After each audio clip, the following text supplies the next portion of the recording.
Bonjour Facebook, bonjour à tous, bonjour à toutes. J'espère que vous allez bien et que vous êtes en pleine forme aujourd'hui.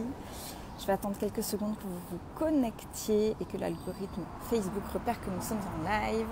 Dites-moi quand vous êtes là, faites-moi un petit coucou. Mettez-moi un petit hashtag live, un petit hashtag replay, que je sache qui est connecté.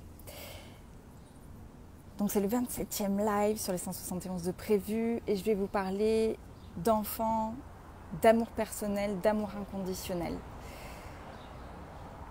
Alors je suis désolée, c'est pas aussi calme que les derniers jours puisque ça y est, je suis de retour dans la vie active. Je suis sortie de ma petite retraite un peu spirituelle parce que je récupère justement mon fils ce soir, un de mes deux enfants. Et donc je reviens un petit peu à la civilisation, mais dans une énergie incroyable. Et là, je sais qu'il faut que je vous transmette ce message-là. Je le sais parce que c'est trop important. J'ai pris tellement conscience de plein de choses pendant cette semaine et j'ai beaucoup lu, j'ai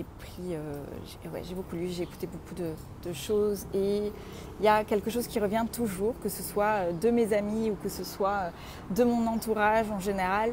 On me dit tes enfants sont extraordinaires, ils sont tellement gentils, tellement bienveillants, tellement pleins d'amour, tellement calmes, tellement spirituels même, franchement, pour tout dire.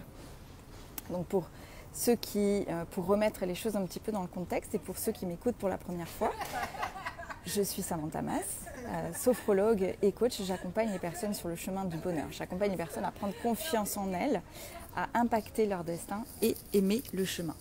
Et cela va tourner autour de toutes les sphères de notre vie, que ce soit les enfants, en fait l'équilibre. C'est un accompagnement holistique, voilà, sur toutes les sphères de notre vie.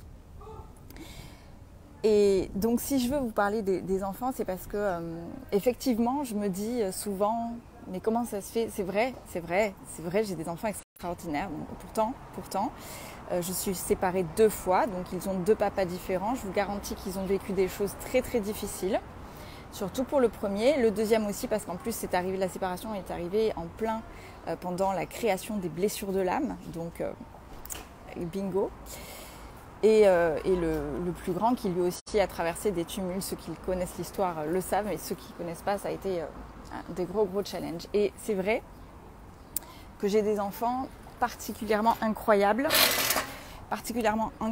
de résilience, d'amour, d'empathie, de plein de choses. Ils sont vraiment extraordinaires. Toutes mes copines me les envient. Je pense que c'est les seuls enfants qu'elles voudraient avoir avec elles non-stop. Elles me le disent très souvent.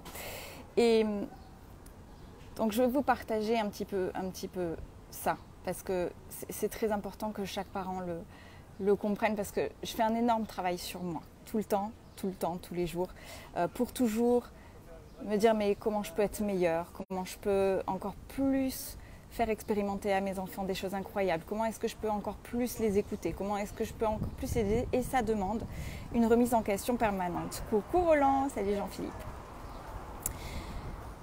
Les enfants, on est d'accord, ça demande une énergie de dingue et un amour de dingue.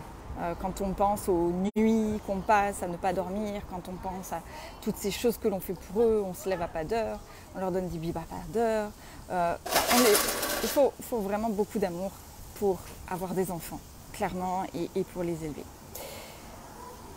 Mais il faut quand même être assez honnête avec soi-même.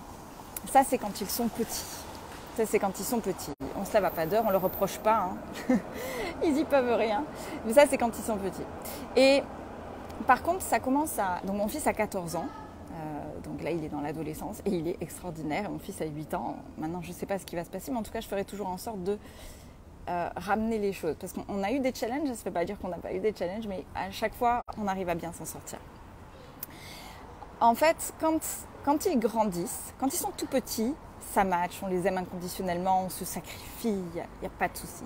Par contre, quand ils grandissent, quand ils commencent à avoir leur propre personnalité qui pointe le bout de son nez et qui commence à ne pas obéir, ou en tout cas qui ne correspondent plus à ce que l'on voudrait qu'ils soient, là, ça commence à être problématique. En fait, on aime nos enfants conformes à nos attentes, conformes à ce qu'on voudrait qu'ils soient, toujours calmes, toujours obéissants, toujours, etc. franchement, c'est pas simple. Ce que je dis, mais pour autant, je vous jure, je le travaille tellement. Accueillir un enfant, c'est pas l'amener à être ce que nous voulons qu'il soit. Accueillir un enfant, élever un enfant, c'est l'accompagner à devenir ce qu'il a envie de devenir. C'est l'accompagner à devenir ce qu'il est vraiment à l'intérieur de lui. Ça veut juste dire l'aider à voir toutes les choses qui existent dans ce monde sans forcément l'influencer, toujours lui laisser le libre choix, toujours lui laisser ce libre arbitre. Et je ne dis pas que c'est facile, mais en fait, être parent, c'est aider son enfant à se réaliser, à développer ses potentiels et à grandir. C'est notre seul et unique rôle. Notre société, franchement, évolue très très très vite. Et il faut voir quand même quelque chose, c'est que les parents éduquent leurs enfants avec leurs propres valeurs. À l'époque où tu rentrais dans une société et tu passais ta vie dans cette société-là, tu enseignais à tes enfants que cette notion de travail, il fallait travailler, métro, boulot, dodo, qu'un travail c'était sécurisant, etc. La société évolue très vite. On ne peut pas transmettre ces valeurs-là à nos enfants aujourd'hui. Ils ont besoin de faire leurs expériences. On ne peut pas économiser à quelqu'un sa propre expérience. Même si on voudrait économiser à notre enfant les souffrances, les questionnements, les doutes, les difficultés, etc. On s'est dit que avoir ce comportement-là en société, c'était la meilleure chose qu'il pouvait adopter, mais c'est pas forcément vrai parce que notre enfant a besoin de faire sa propre expérience. Notre enfant a besoin de se heurter à des choses. Et la seule chose qu'on peut lui transmettre, c'est l'exemplarité. La seule chose qu'on peut lui transmettre, c'est la confiance en soi, la confiance en la vie. La confiance en lui, en fait, c'est juste j'ai confiance en toi et confiance en toi et tu seras capable de remonter toutes les pentes. J'ai énormément de personnes et de femmes et même d'hommes que j'accompagne qui ne pleurent pas devant leurs enfants. Ils font bonne figure en permanence. Sauf que ce qui se passe, c'est qu'à l'âge adulte, en fait, quand les enfants vont être heurtés à des difficultés, une perte d'emploi, une rupture amoureuse, etc., et qu'ils ont vu leurs parents être tout le temps parfaits, être au top, parce qu'ils les ont jamais vus s'effondrer, les enfants, à un moment donné, ils vont se comparer aux parents et ils vont dire « mais comment ça se fait ? Je ne suis pas aussi fort que papa, je ne suis pas aussi fort que maman, comment ça se fait que moi je souffre ? Comment ça se fait que moi je ne vais pas bien ? Comment ça se fait que moi je m'effondre face à une activité, à cet événement-là de la vie ?» Et être authentique, être vrai, discuter avec ses enfants, c'est leur permettre de voir que oui, dans la vie, on peut s'effondrer, mais on se relève. C'est leur montrer comment on peut devenir encore meilleur chaque jour. C'est leur montrer comment on remonte la pente. C'est leur montrer tous les multiples possibles. Voilà. Écoute, tu peux faire ce choix-là, tu peux aller dans cette direction. Voilà ce qui peut se produire. Tu seras prévenu. Et sinon, tu peux aller dans cette direction-là et tu verras bien ce qu'il en est. Et dans tous les cas, expérimente. Je n'interdis absolument rien à mes enfants. On a une complicité de malades. On a des conversations incroyables et je n'ai jamais usé d'autorité. Jamais. Toujours de la discussion. Alors là, il y a une polémique en ce moment qui m'agace. Je l'ai même vu sur des magazines dans les bureaux de tabac. Il y a marqué il y en a marre de l'éducation bienveillante, etc. Et il y a une limite dans tout. Une éducation bienveillante, c'est pas une éducation où tu vas pas leur enseigner des valeurs morales, des valeurs universelles, le respect des autres, le respect de la liberté, l'amour de son prochain, que aimer quelqu'un, c'est également respecter qui il est. Donc le respect va de soi en fait. Quand vous enseignez l'amour à des enfants, le respect va de soi. Aimer, c'est un verbe d'action, c'est un verbe du premier groupe, c'est respecter.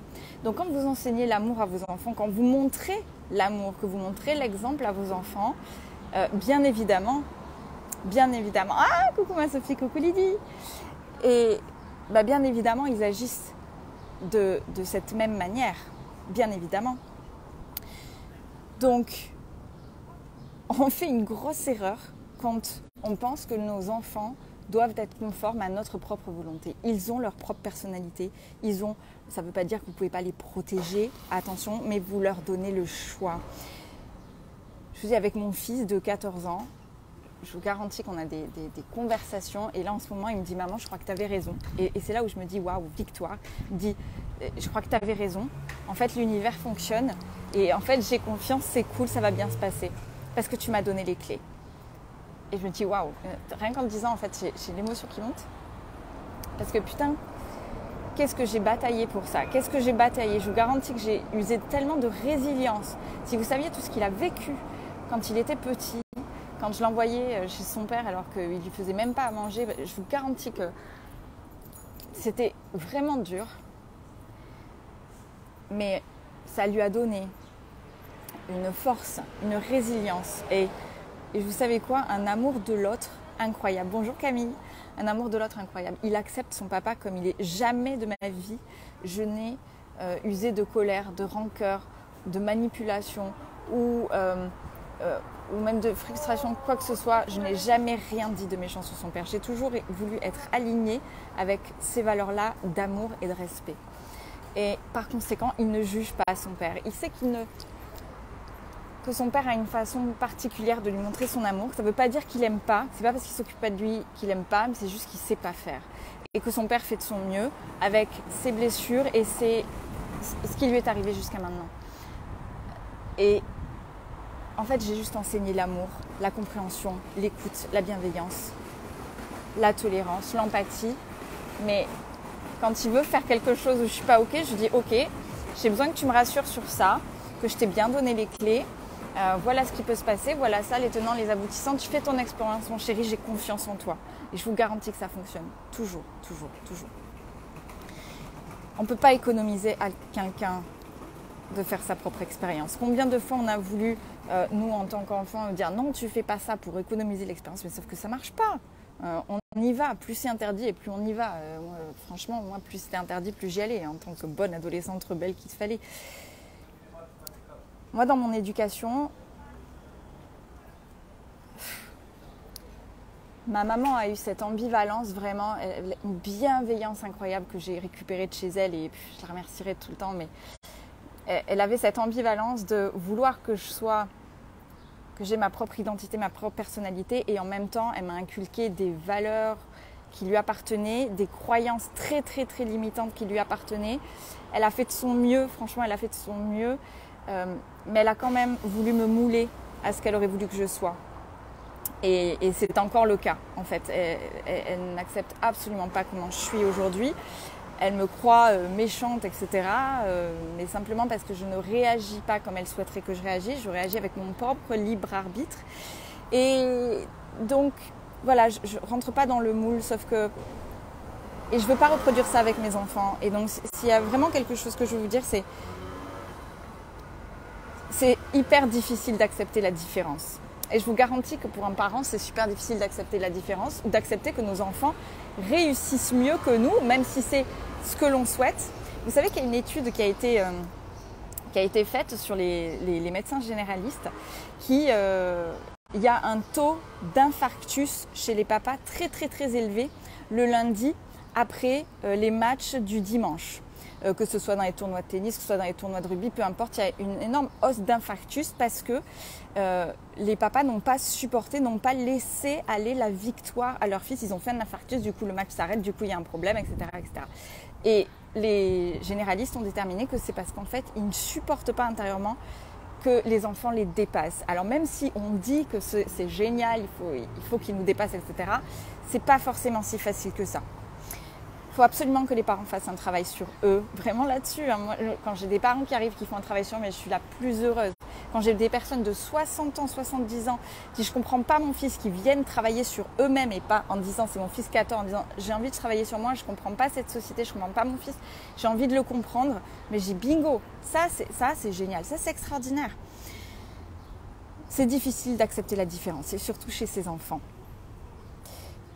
C'est comment on passe de l'amour personnel à l'amour inconditionnel. Et donc c'est l'amour sans condition. Je t'aime exactement comme tu es. Tu peux brûler la maison. C'est Alexandre Jolien qui dit ça, qui est un philosophe que j'adore et qui dit à ses enfants, tu peux brûler la maison, je te le conseille pas, je te le recommande pas, mais je t'aimerai quand même. Mais moi, c'est ce que je dis à mes enfants. Je vous aimerai quoi que vous fassiez, quels que soient les choix que vous fassiez, je vous aimerai toujours. Toujours, toujours, toujours. N'en doutez pas une seconde.